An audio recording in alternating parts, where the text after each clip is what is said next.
Hello, ladies and gentlemen. This is Dr. Yana, and this is your favorite hour, Coffee with Dr. Yana. In this series, we explore psychology and the paranormal. And today, we have an incredible guest, Frederic Da Silva. He is a world-renowned mentalist, and he has his own incredible show in Las Vegas. And I had the honor to visit it and be a part of it in Las Vegas called Paranormal. And he also wrote a book called Beyond Paranormal. Welcome, Frederic. Hi, how are you, Yana? Good. It is so incredible to see you again.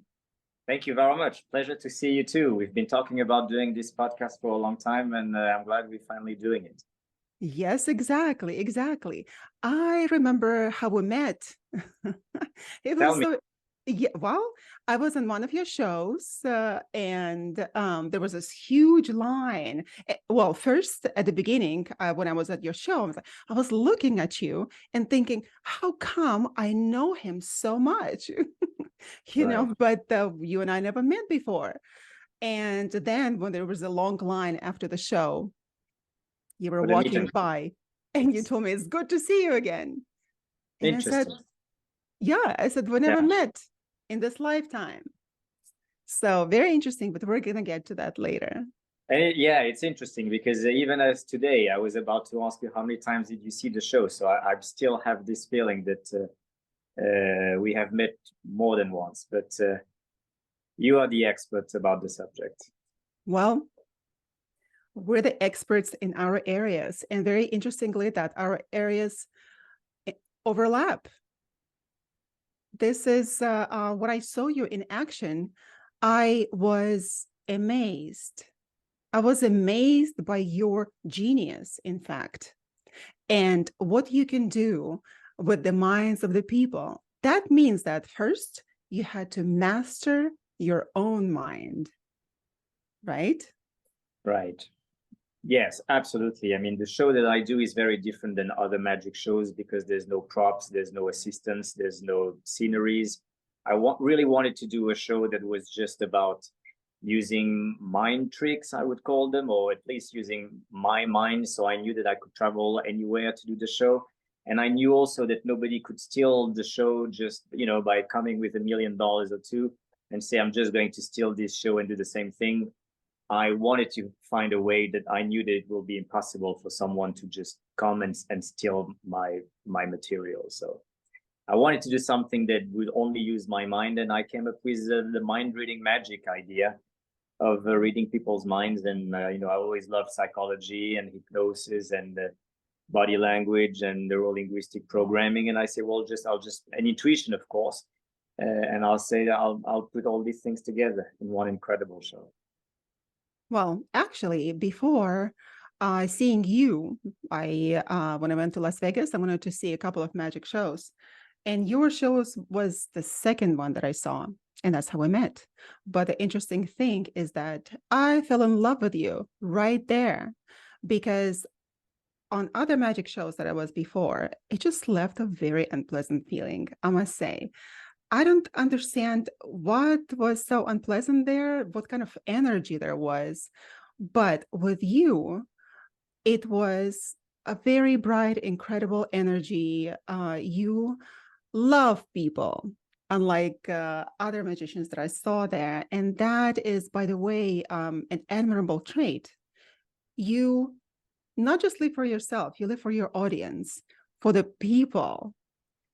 And that's incredible. This is not just a show for you. In my understanding, this is your life Yeah, that you the show devoted is yourself to. the show is my life, and my life is the show. And the show has no sense and would not exist without an audience. So, I would say that the true love story of my life is definitely the audience. I mean, I have no regret of every minute I have spent working my show, every hour, every day, every year, every decade I put into this show. Because when I perform in front of the audience, the return that I got from people is just unbelievable. I do believe that, you know, the kind of show that I perform versus other magic shows. You know, I could come on stage alone, put some music, and make a car appear on stage without an audience and still be amazed. But the tricks that I do are just related with the people's mind, and it's different people all the time. So I do need to be able to adapt things every single day, because we're different people every day on stage thinking of different things. So for me, it's very important to connect with an audience. Connecting with the audience is the most important thing. I think it's even more important than the tricks itself or the show itself. So yeah, I really have unconditional love for my audience. Well, that is so interesting, because first you had an unconditional love for magic. And magic does not quite exist without the other components like hypnosis, right? And later you mastered the mind reading. So when was the first time that you noticed, perhaps in your childhood, that you were interested in it? Always. As a child, I mean, I was 5 years. It's a very interesting story. You know, I was 5 years and Santa Claus gives me a magic box. And I truly believe at that age that the universe is sending me a message to tell me, Frederic, we noticed you, we know who you are, because Santa Claus is watching you all year long, right? And and we want you to be special. And they gave me this magic box with all the secrets of the universe. And I understand at a very young age that, I mean, that's what I believe. That's the belief that I put in my heart, that I was meant to become a magician. I start to perform for people. Sorry, I start to perform for people. And I realized they did not understand how the magic was done. And I was 5 years and I was performing in front of adults, you know, and adults have that authority, you know, on children. I mean, it's important for their education, and they couldn't understand what I was saying. So I was always very intrigued about the secrets of the universe. And I always thought that you know, Santa Claus with this magic box has chosen me and gave me access to something that people didn't have to, even if it was only in my imagination. My life started this way. Frederic, we're going to give you secrets. You can never talk about the secrets. People will not understand what you do. People will not understand what you say. They will be mesmerized. But I knew that there was a barrier between me and the rest of the world, just with the notion of having a secret that I couldn't share with nobody. So yeah, my connection with an imaginary world or universe was extremely strong at a very, very young age.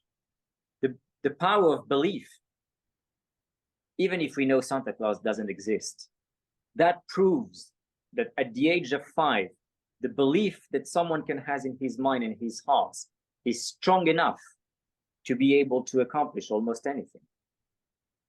And that is absolutely the truth. And I'm listening to you and thinking about my own life. I have a question for you.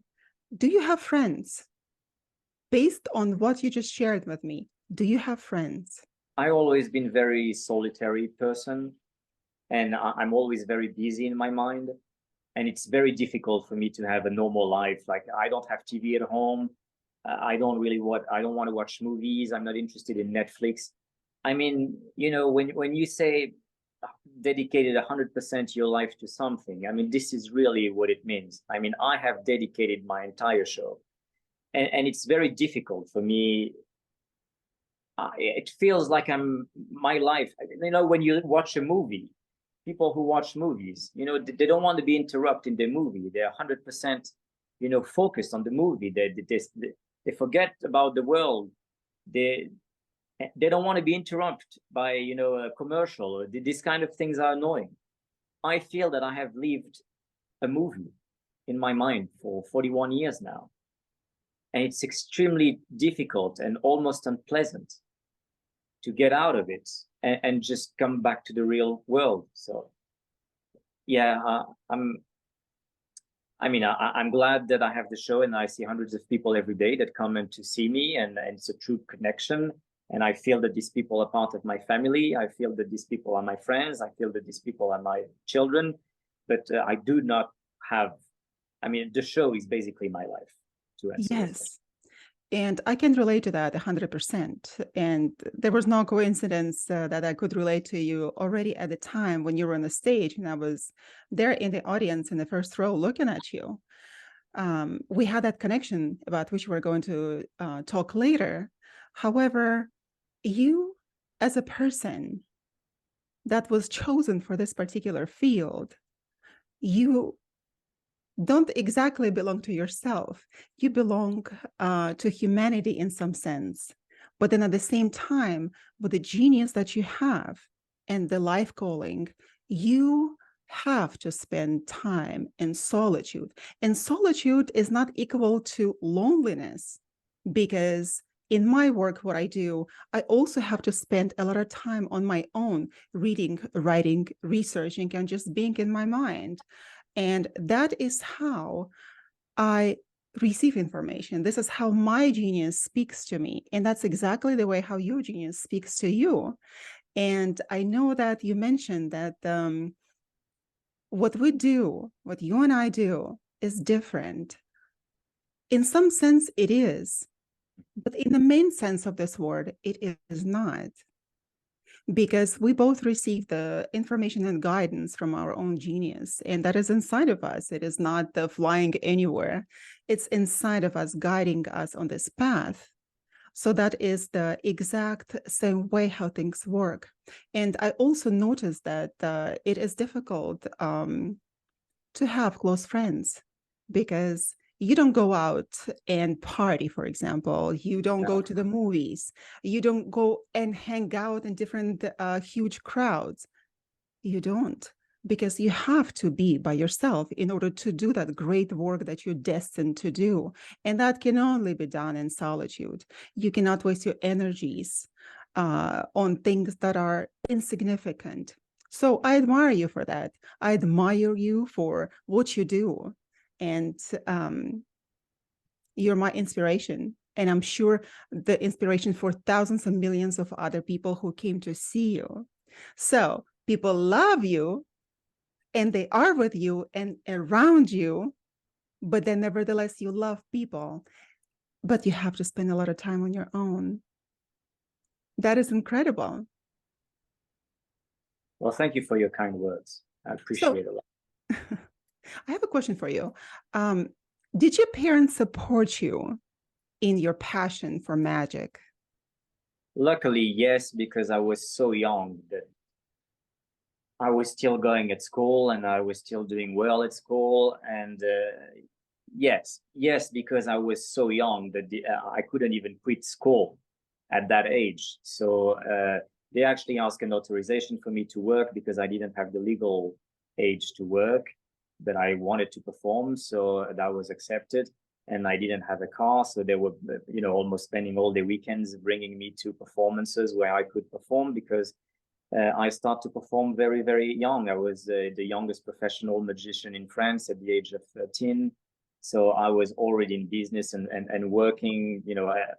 I was going at school during the day, and after I was going dinner at home, and I was taking my bicycles. I was going to a small street where there were restaurants, and I was performing, for tips at the beginning. And then the restaurants want me to perform only for one restaurant. So the guy told me, come back next time, but you only come perform for my restaurant every Friday. And soon another restaurant want me to perform there every Saturday and then every Wednesday. So very soon I performed 300 shows a year, and I was still going at school, waking at 5 o'clock in the morning to do my homework. And so, yeah, my life has been working. I mean, I don't know anything else but work. I don't even, but there's this saying that if you love what you do, you never work one day of your life. If I was not making money doing what I do, I would still have to find another job, and I will still do that on my time off. So I feel blessed that I can do that full time. I remember you said, you can be anything in this life. Why not be yourself? Right. And that is such an incredibly profound, deep statement, because nowadays we are not doing what we want to be doing most of the time. We sometimes don't even know about our own mission on this earth. What would be your advice to people on how to find themselves, how to be themselves? Because I'm sure that they all have all those personas that they're showing to the world. This is who I am. I am this professional and that professional. But at the same time, deep down inside, they know that they have a void of something that they have to be doing in this life, and they are not. I think the new generation, it's very far more difficult for them than my generation. I grew up without internet. I didn't have a computer. I didn't have a phone. There was access to nothing. I mean, I grew up in Portugal. My grandmother, we didn't have electricity at home. We didn't have water. We had to go to the fountain to get water to go home. We didn't have heaters. We didn't have television. There was nothing. I mean, we didn't even have toilets. So there was nothing but me sitting outside, watching the moon, watching the mountains, always the same view, and just constantly having a discussion with myself, talking to myself. And this is how you learn who you really are. Nowadays, people don't have time to connect with themselves because they're constantly distracted with a phone, with a message, with Facebook, with Instagram, scrolling down. I believe it's done intentionally to make people weak and to impeach people to really have deep conversations, and even with themselves. I mean, it takes time to really put a thought into something. If you never spend more than 1 minute with yourself, because something is here to take your attention and then feed your attention, which means feed your thoughts, then it's very difficult for the young generation to really understand who they are. The amount of content is so ridiculous that I think everybody tries to feed their brain with existing content.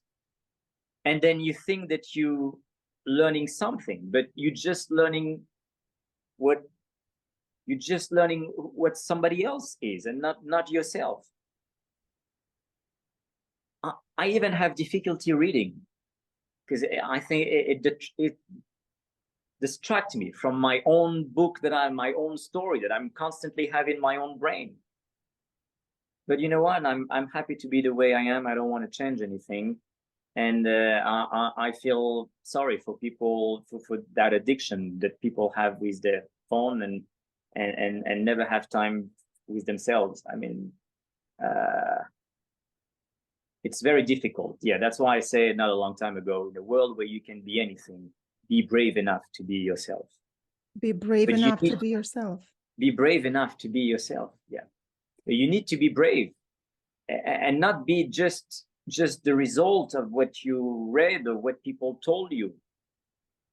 I mean, you need to have your own vision of the world. You need to bring your own peace, your own, stone. And I believe that nowadays people are just replicas of somebody else. Because that is so easy to do. And I agree with you in the fact that it is done deliberately. So people will not look inside. So they would not find their own voices to stand up to something that they don't agree with, for example. And they're constantly given all these ideas to hijack the mind, to take them away from themselves, from the true understanding of the world. And it's very sad. And it's difficult to remain true to yourself because the world demands everything from you, and they're always there to take a piece from you. The thing is, I've noticed that it is difficult for people to look inside. They would rather look outside. Because why? Because then they don't have to face themselves. And that is the most difficult thing to do, to face yourself. because then you have to be dealing with your own problems inside. And there are problems, and we all have problems. People don't want to be dealing with that. That's why they would rather go out. They would go party. They would go celebrate. From the very young age, I did not take part in this kind of amusing activities. I would be called to parties, to celebrations. Yes, I would go if it was the family celebration as an obligation to the family, and family comes first. But to others, I was not. I wasn't interested in those things. I would sit mostly home. I would read. I would write. I've read so many books in my life. And nowadays, people cannot even read. They don't even pick up the serious books. And I've also noticed, that when you think that you're supposed to be doing something else, at the very beginning of my life, I remember that I was 17 and I had received the message of what I should be doing with my life based on everything and all the signs that I had before. And it finally came to the understanding of my own mission, life's mission. And I remember that I can't do that. I can't do that because I have to be this person, goal-driven, serious, getting the education just like I'm supposed to be getting. Both of my parents are professors, they're PhDs. Oh, I cannot be less than them. I said no to my calling. I said no. And I finally when I had received my doctorate degree, I understood that it was all nothing in the face of what was inside of me. And that is such a profound truth. It was the huge revelation to me, because now when I hear them throwing big names at you, that this is who I am, I follow this methodology, this teaching and stuff like that. To me, those are just empty words, because what we have to do is to find out that inner calling, that inner truth, because every spiritual teacher in the world, that in my observation, that for as long as I live, I've noticed that none of the authentic teachers ask you to follow their path. They're all asking you to find your own voice, right, do it your own way. And that's how you know this is authenticity. And speaking with you, I believe that many people will be able to understand something about themselves that they didn't even want to think before, because they come to your show and what do they see? Yeah, it is entertainment. You're there to read their minds. And they're so amazed. I wonder, and of course they do think, how does he do it? And they try to figure it out, right? Right. I wanted to have a show that was powerful enough to really triggers a question, a serious, I mean, obviously it's done in a very entertaining way, and you can just take it as an entertainment and just enjoy the fun and the laughs and the jokes and the amazement. But I mean, at the end, I really wanted to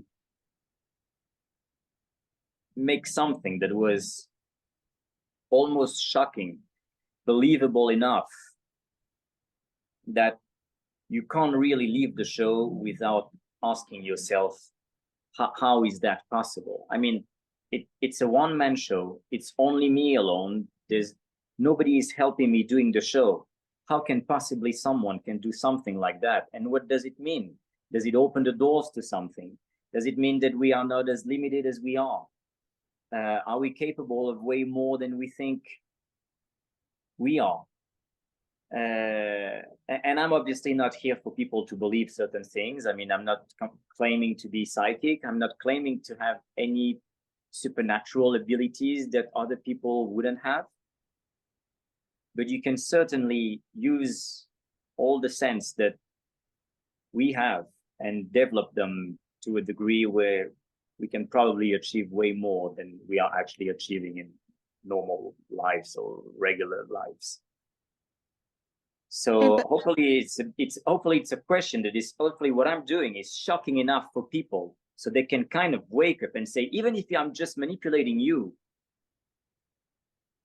well then in the large scheme of life, don't you think that we have, as a society, have been manipulated to think a certain way, to live a certain way? Do advertisement doesn't manipulate you? I think the whole world is the result of people being educated to think a certain way and just take it for real and passing it to children. And there's so many things that just amaze me, that just people seem to just take everything they're told for the reality. And I was a very skeptic child. I always ask questions. It doesn't mean that I'm not open to things that people do not believe. I just try to figure out what is the truth about the world and the universe and the human experience. And I haven't got all the answers, but in my journey, I have found a lot of fascinating things that are certainly not normal. And I'm happy to share it with my audience every day. And that is why it is called paranormal, beyond normal. So you do cause people to ask those questions and question their own reality. I want to. Otherwise, I'm just an entertainer. I'm just here to perform. And this is way more than just a performance. I mean, you can take it this way, but I hope that it triggers also interesting questions about the world itself. And it does. So my following question to that, did you study psychology? You know, it's very difficult for me to study anything because taking my attention is extremely difficult. I was fascinated with people, with the audience, and even when I was just doing magic trick, the psychology of magic was fascinating to me. When I was very young, 5, 6, 7 years, I was doing magic tricks, and they were involved a lot of psychology. I had to master how to, misdirect people's attention, and so they can't understand how the trick is done. So psychology, I mean, I learned psychology performing. I mean, performing is the only thing I've been doing. So I had to be very observant of every single minuscule change I could do while performing. You know, it can be the way I look for the audience. It could be a gesture. It can be a phrase. It can be something that will make the audience laugh. And I know that their attention will drop. And during that second, I can maybe do something that they're not aware of. So psychology always fascinated me. And I'm having an audience and different audience all the time allows me to just constantly be changing little details, little things, and say, let's see how the audience is going to react today, and let's put the volume of the sound a little bit higher. Let's change this music. Let's change this light. And then you don't know, but there's a light that has changed, and I know that your subconscious can take it. And if I do that at the same time that a magical effect appears, then you feel, you know, there's even wind. I even have fans that blows air in people's faces at particular moment. And I know that nobody noticed these things here, but I know that they are part of the whole thing. People always tell me, I do so many things that people are not aware of. Sometimes my technician says, why do you spend so much time working in so little details? Nobody is going to notice them. And I think that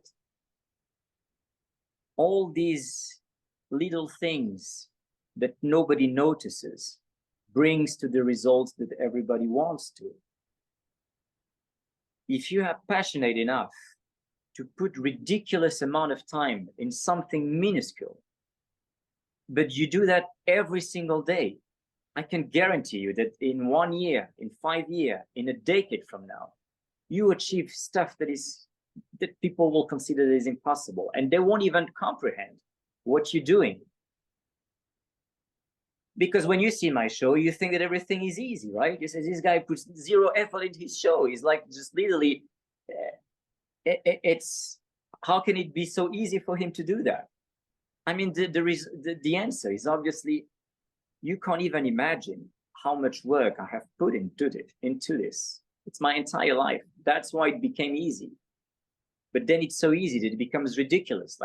And so people say this guy must have a supernatural abilities, which I'm not claiming, but I'm claiming hard work and passion, and in my case, have a genuine interest for an audience and be able to analyze every reaction and keep it in my brain. And after thousands and thousands and thousands of time, be able to pull out the best way to perform. And that's how you achieve the mastery of anything that you do. Well, being on your show, I've noticed many things, probably not everything that you intended to do on your show, because I was also mesmerized with what you did on the stage. However, I noticed many things. My grandfather taught me to have the eyes in front and the back of my head, above me and underneath me, on all sides, to have eyes everywhere and to notice everything, and to question everything, to know where things come from. And what I love about your show is that you make people ask those questions. And not only then, they go home and they ask the same question. And not only about your show, they ask that question about their life. And if it is so possible to manipulate their minds, and if you're not claiming supernatural abilities, if it is possible to affect their minds in this way, I'm sure many people would be not just curious about it, but they should go into themselves to research if it is possible to affect me this way now. How am I affected on an everyday basis? So what advice, Frederic, would you give to people on an everyday life that they can use to understand life, for example, to function in this world? I am constantly asking my brain questions about everything. I mean, I can't help. I cannot turn it off. I don't ask ChatGPT. I don't ask Google. I ask myself constantly, why is this and why is that?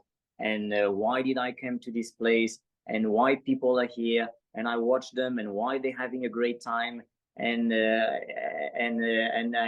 I'm in a restaurant, for example, and I will notice the music, and I will say, these people are not aware of the music, but how this music is affecting the way they're feeling right now, the colors, the lights, the draperies, everything. I'm disconnected from the world, and I don't really like the fact that we have access to information, the Google and all this. I mean, I remember back in the day, I mean, you ask someone how much is 8 times 7, everybody had the answer. A simple math, everybody knew. Nobody had calculators. And I mean, and I see people taking their calculators because they have to do 3 + 3 + 2. I mean, it's devastating. I mean, it shows me that, now that everybody has a calculator with him all the time, I would assume that maybe people will get smarter. We have nothing to do. Yeah, you can do math and play. And no, and now we have access to internet all the time on your phone. So you don't need to be smart. You don't need to have knowledge. And I think this is it concerns me, because it's absolutely takes away from people. Don't even have any interest in learning things. I mean, I have my phone with me. I can have the answer for absolutely anything. Why would I learn anything? And now with the AI technology and the ChatGPT, I mean, people are not even going to write an email themselves. It's incredible, because if you think about that seriously, I mean, this is what, 15, 20 years ago, we had nothing of it. We have none of this. If you want to believe that the whole thing is made in purpose to control people's mind and to control the universe, if we can't speak, if we can't make math, if we know nothing, if we have zero knowledge, and someone decides to shut down the internet from one day to another, No emails, no Facebook, no Instagram, no Google, no chat GPT, no maps. People can't even go to a place without having a GPS. The new generation doesn't even know that you can go somewhere without a GPS. I mean, I used to perform. I was 18 when I had my first car. I mean, I had maps, and I was going from one show to another to another. Sometimes I was traveling thousands of kilometers, and I know, and I always found a place to perform, places I've never been before. It concerns me because I think we are not getting independent with towards life like my grandfather used to be. I see people freaking out because if they lose their job, they're not going to have anything to eat. Where I grew up, my grandmother never worked. I mean, she had chicken, we had eggs every day. I don't even know if people know about that. You have chicken, you will have eggs every day. You can do an omelet one day, you can do the sunny side up the other day. I mean, you'll know that you will never starve, at least for breakfast. I mean, you put stuff on the ground and you have potatoes and carrots. I mean, it's extraordinary. It breaks my heart to see what this society has become. And I'm still young, but I'm like, isn't it absolutely sad that people don't understand that nature, that the world has given us everything with abundance for free. I mean, it is free to live in this planet. It is free to eat. I mean, the apple has grown up for free. I mean, it's here on the tree. Just take it. I don't like what this world has become, and I think it's done intentionally, and I think it's an attack on our brain, and it's very sad to see. And it's sad that nobody talks about that. Everybody thinks that it's normal. You have to work your entire life so you can pay your rent, so you can pay this, so you can pay that, you can pay for your lettuce. I mean, the lettuce is free. I mean, it just comes from the ground. I mean, just a little bit of water, and that's it. It's devastating. It And has I grew become. up with nothing. I grew up with nothing. I mean, we take the water. I was going to the fountain every single day. I mean, I learned how to live with nothing, and people were less stressed out than they are today. They take away our knowledge of primary things, and I don't know why is that, but it concerns me all the time.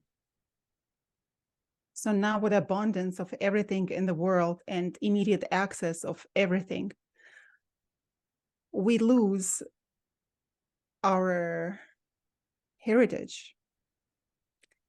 We lose the heritage, and now people don't even read books anymore. The mind is hijacked. Exactly. And like you said, it was done deliberately. It's not only affected with mass media.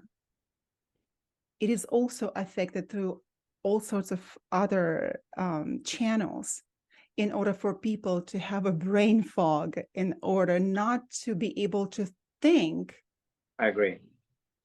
critically. I agree. They don't want you to think. They don't want you to think. So when we teach people to think, it becomes almost a paranormal thing, because what we have, and this is pathetic. This is so pathetic that the people understand that this is the new normal, what they call the new normal. And it is a new normal, because it used to not be a normal thing to do and have what we used, what people have now and what we didn't have.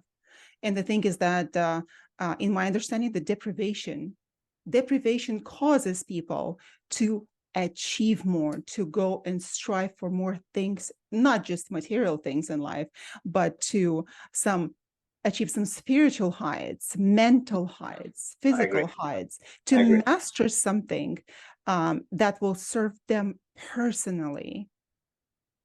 I agree. So it is also a very sad thing, and especially with the chat GPT, I'm thinking that they're going to be therapists, just like on a click of a button, and they will know what to answer. And people will believe, Frederic, people will believe that. It's extremely concerning. I think I'm very concerned about the whole thing because I've seen what already all the technology has brought to the world. I mean, not like to people's minds. This thing is going to completely kill people. But imagine that one day they shut down the internet. Well, then how people are going to live? How People are they going live? to survive? You tell me. They will not be able to survive. Put them in the But, wilderness. I mean, you know, it's concerning because these things can happen. Absolutely. You know,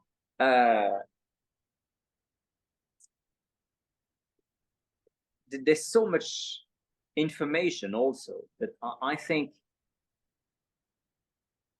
you know, when I grow up as a magician, that notion of the secret is something very important. A magician sees a trick that has a secret that you cannot find nowhere. It's not in a book. It's nowhere. You have to figure it out on your own. I grew up with this mentality. If I want to create a magic trick, it means that it doesn't exist. It means that it's not on Google. It's not on YouTube. It's nowhere. I mean, and back in the day, it was literally nowhere. You only have to think something that nobody in the world can think of. Because if I show you something and you understand how it works, it means that you can imagine it, right? And now the trick has no value. So the way I grew up is it's not just enough to be able to perform a trick or an illusion or a magic trick. The way the secret has to be something that I only know, and I know that the audience and the rest of the world cannot have access to because they cannot imagine it. When you start to think this way, you start to imagine things that nobody can imagine, right? Are you following me? Yes. Yes. Yes. So, I mean, so you become unique. It's something that becomes unique to you. But I would have done that for anything. If I had to open a business for anything, I would say I have to create, okay, let's say that I want to sell, I don't know, I want to sell chairs. Okay, everybody sells chairs. I have to find my unique way to sell chairs. So it has never done before. So it's like a magician's trick. I have to figure out a way to do things that nobody has ever done, that nobody can even think about it. So then you can get rid of your phone, you can get rid of everything because the information is only inside of you. There's a reason why you have unique fingerprints and you're unique in the universe. If you have to be able to bring some kind of value, otherwise you're just a feather in the wind. Absolutely. All that uniqueness that is peculiar just to you. Otherwise, you're going to become the masses. The masses. Everybody is unique. Yeah. And people don't understand that treasure. Oh, yeah. And there's a treasure. The treasure is inside of us. It is not outside anywhere. It's inside of us. I remember that I was studying theology and religion and philosophy, and I tried to find the truth. Mm-hmm. Where would it lie? Who knows more than I do? And why do they know it more than I do? Mm-hmm. And Frederic, I came to the understanding that nobody knows more than I do. Right. And not because I am narcissistically inclined in this sense, not because of that, but because all the truth is inside me. I have studied philosophers, and the great minds of this world. They are fantastic in what they did. And there's a reason why we know about them, because they mastered what they wanted to bring to the world. They mastered that. And imagine that they had internet. Imagine that they had everything available to them. So necessity is what moves us forward. Absolutely. Beautifully said. Yes. And you know, by the way, we remove that necessity in the world that we live nowadays. Always necessity. And I noticed that as soon as I get comfortable and I don't need so many things, I stop wanting things because I have already achieved them. I get into a rut and I get depressed. Like, what is going on with me? It's because there's no necessity. And then I Yes. create that necessity, because Yes. otherwise we're just going to go, we're going to be complacent and we are going to die. And die first, we die mentally and we die spiritually. And then goes our body. So we have to stay alert and follow our own genius and our own truth that is inside. So thank you so much for this incredible advice to people that they can't find it anyplace else, you know. And out of everything that is on the internet, for example, there are a lot of interesting and smart people that are Yes. actually trying to put sense True. minds of the humans, and you have to be able to filter it out, because that's why we're out here giving all this information and sharing all this information. So we have to be able to critically approach everything and see, this information I'm taking because I need it, and not just turning away and saying, that's interesting, but not for me, because I don't want to do the work. And like you said, that, oh, people think it is so easy. Nobody knows what the amount of work that you put behind. Right. You told me that okay, so your show starts at the 4 o'clock, and I'm like, oh, okay, so you're probably getting there about 3 o'clock, and you're like, no, I have to be there at 1 o'clock. At 1 o'clock, and you do that every day. Why do you have to be there? Because you have to make everything right. And people look and they say that, oh, this is so easy, I could do that too. And then they look at you and say that, Frederic, everything is going so marvelously in your life. Just look at you, looking fantastic, being so smart, handsome, and everything is there for you. Now look at the view from your apartment, from the place that you chose for your life, right? And look at the place where you live and do your business and your shows. Everything is so easy for you. Nobody knows what stands behind, what we have behind of our mastery. And that is okay. And people, they need to know, if they want to achieve something, they have to put the time and effort in looking inside and not the outside, because they have to have this unique voice like you do. I didn't admire other mentalists in Las Vegas. They were pretty good, but I didn't admire them. I admired you, you see, and for your authenticity. And I'm not just singing to your ears to make you feel better about yourself. I'm telling you, I want you to know that people do know how authentic you are, and your authenticity travels forward.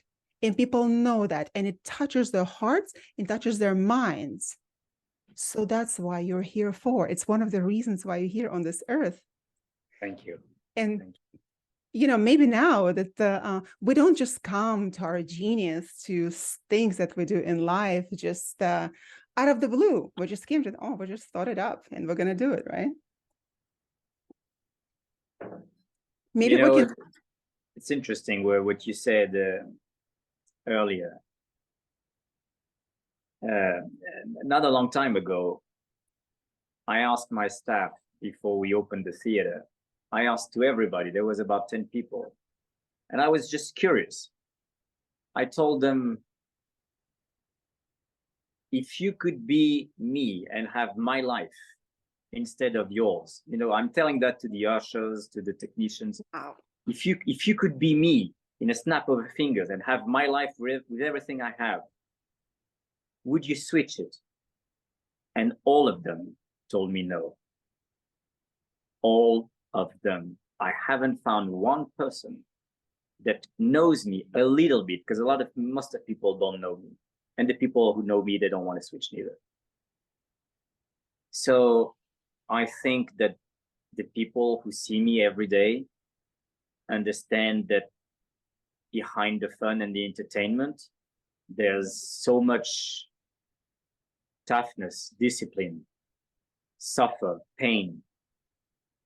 My life was struggle all the time, not because I was unlucky or whatever, because I think that this is just the way I am. I have to put myself in a situation where I'm going to struggle. I'm extremely tough with myself. And yeah, my life is not fun. You know, people say, oh, you have your face on the Las Vegas Boulevard, you have your face on the blackjack tables. People imagine that I go out every night, and girls and party and drug and sex and alcohol, and it's not that at all. And I think that if this is what I was chasing, I would probably, my show would probably have never worked and would probably have closed. So, and you know, it's the same thing you mentioned a little bit before. You know, happiness is people always ask me that question: are you happy? And you know, it's a very difficult question. I mean, I've never really pursued happiness. I'm not really interested. Otherwise, I would not have the life that I have. I still have chosen the life that I want. I have the life that I wanted to have. But pursuing happiness, I don't know if do I want to be home watching happy movies and a laugh? And I don't know. These things look so mundane. I feel that I want to do important things in my life. And I want to live with pride and say that, you know, I had courage and I was brave to do the things that I did. And I did good for the good of people. And I could have done bad things with this ability that I have, you know. And so, yeah, life is extremely tough. There is a saying that I really like. Tough times create tough men. Tough men create easy times. Easy times create weak men. Weak men create tough times. And this is so incredible because Jeff Michael Koff said that, and he is my good friend who lives also here in San Diego. Wow. Yeah. Yes. It's absolutely beautiful. And it probably answers the question of, why do I want to be tough? Why do I look for difficulties? Why am I flirting so much with stress and anxiety and challenges? I think the answer, he resumed the answer very well in his saying. But what is happiness itself? We all have our own idea of happiness. And the happiness is what is meaningful and the pursuit of meaningful things in your life, the pursuit of meaning itself. And lots of us, mortal humans, we don't have that meaning in life. We chase that meaning, not understanding where it is. It sits right with you. It's ingrained in you. And, you know, going back to our personal connection, yours and mine, when you said, oh, so good to see you, and you and I never met before. And remember that I told you, we haven't met in this life yet, you know, we haven't met here. And perhaps we were in different incarnations, but I didn't know at the time, up until the time that I scheduled this meeting with you. And I had the information that was so incredibly transmitted to me that you and I were brother and sister in the 15th century, in the Middle Ages. And so interesting is that, well, that is, you try to take things critically. I'm like, oh, okay, some information here. I saw you and me as children in this kind of simple clothing. Look, okay, I asked what century it was. So it was the 15th century. Then I looked at us as children playing, and it was you and me, and we had a younger brother. So that is interesting. What are our names? Your name was Edward, and mine was Margaret. And so interesting. You and I were showing tricks to adults. Really? Magic tricks to adults. Really? This is so interesting. This is where it all started, and maybe before. And this is the only time that I was able to pinpoint. And then, of course, it would be all empty words if I didn't decide to go into the world's most incredible library, internet.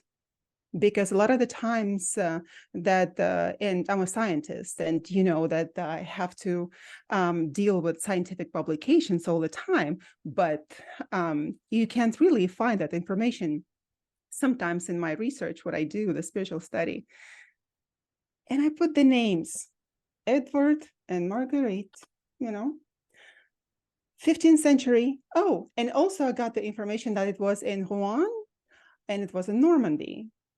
I said, okay, let me just look it up, because I know the history, but a lot of the information that is just not accessible, we cannot remember everything. I looked it up, and there was King Edward and Queen Margaret, and we were brothers and sisters. And there was a younger brother that we had. And King Edward IV, in fact, was an instrumental figure in the Wars of the Roses. So interesting.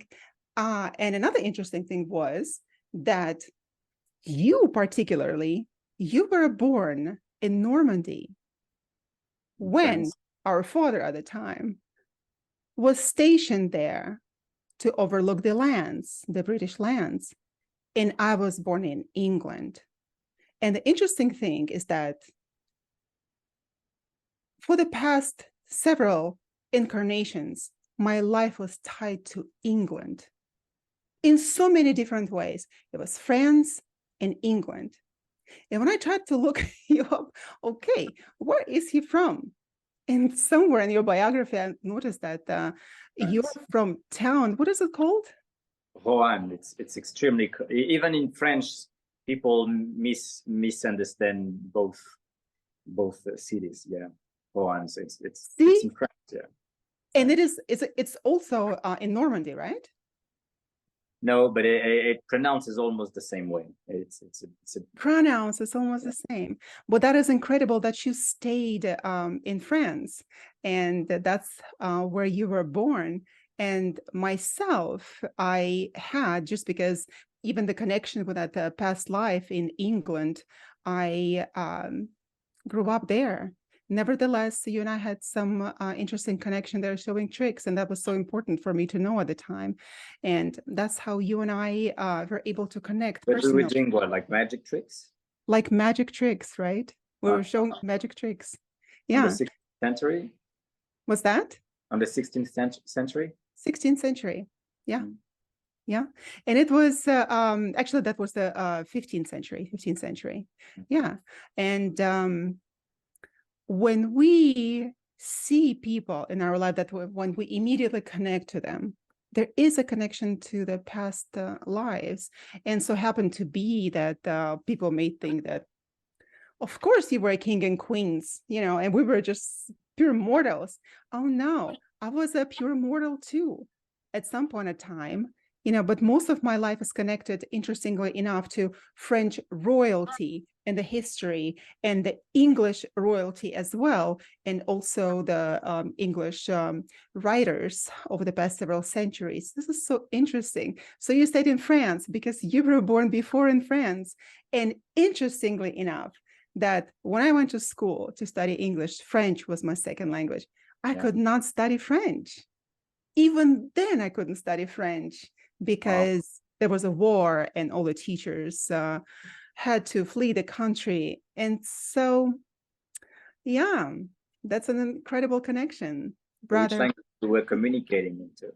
What's that? Which language we were talking? That is the language of the souls. At the time, that was English.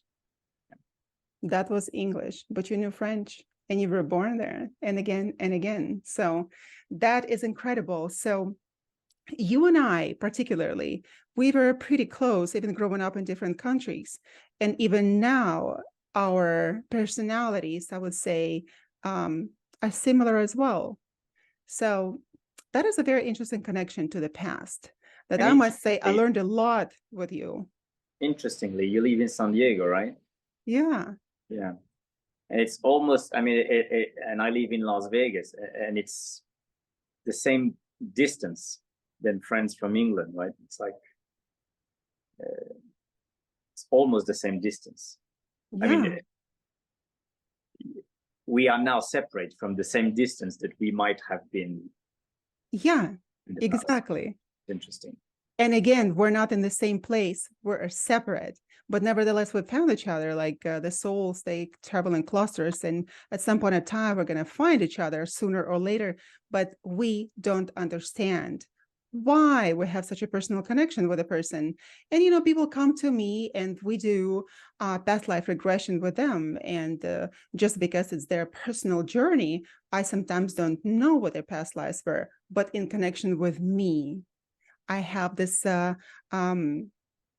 incredible, and I'm so grateful for that gift, that I'm able to learn about myself personally. I get information about my personal story, and that's how I knew about you. Otherwise, we could have just connected and had the podcast and pass each other on the way, but we didn't. And in fact, we had to meet this way. And you know what?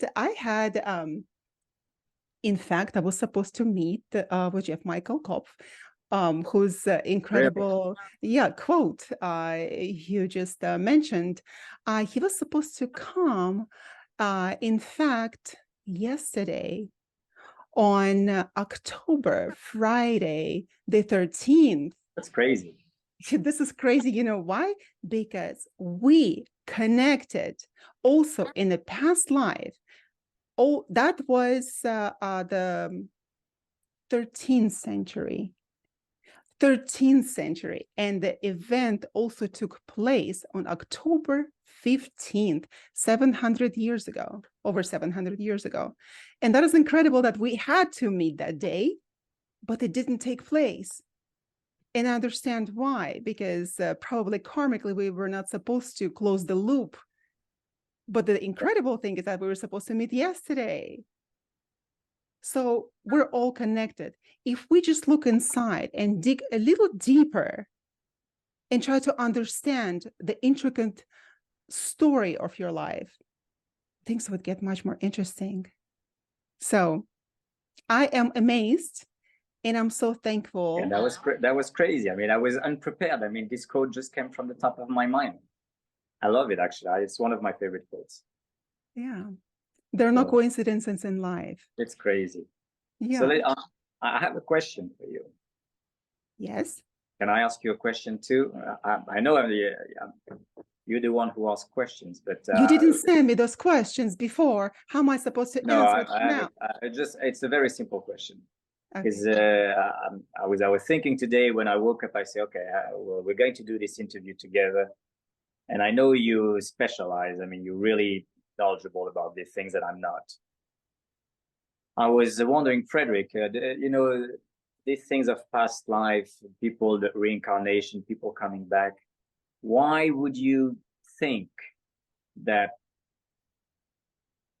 it's always the same souls that come back, while we could give the opportunity for someone new who doesn't exist to experience life? I would consider that if I die, somebody else would have a chance to come back to life and not another version of myself. I found it almost egoistic. Why me again? I already had a chance to be here in this planet. Why another version of me, while we could just create infinite spices and life? What do you think? Do you understand what I think, of course, I think we come back to learn the lessons that we didn't learn before. Like, for example, you and I, we were showing tricks at the time when we were little children, but you grew up and became a king. You could not show tricks. That was really probably a passion of yours. Right. And then you couldn't, and then you had to be a king. You had to be fighting the battles. So then you have to come back again to learn your lessons. And so is myself. And with people that we travel, the other souls travel in clusters, because of the events that take place, because of our own responses. A lot of the times that we don't know what we're doing, and our egos get in the way. And then we come together instead of some positive experience, It's just like two bombs exploding, and we go our own ways again in order to come back next life and try to mend it. I just had a couple, my clients, and I knew that they traveled from life to life, the couple. And finally, I felt that they are getting back together and they are making the amends. They are understanding each other. And then all of a sudden it was like, it was an explosion and it went their own ways.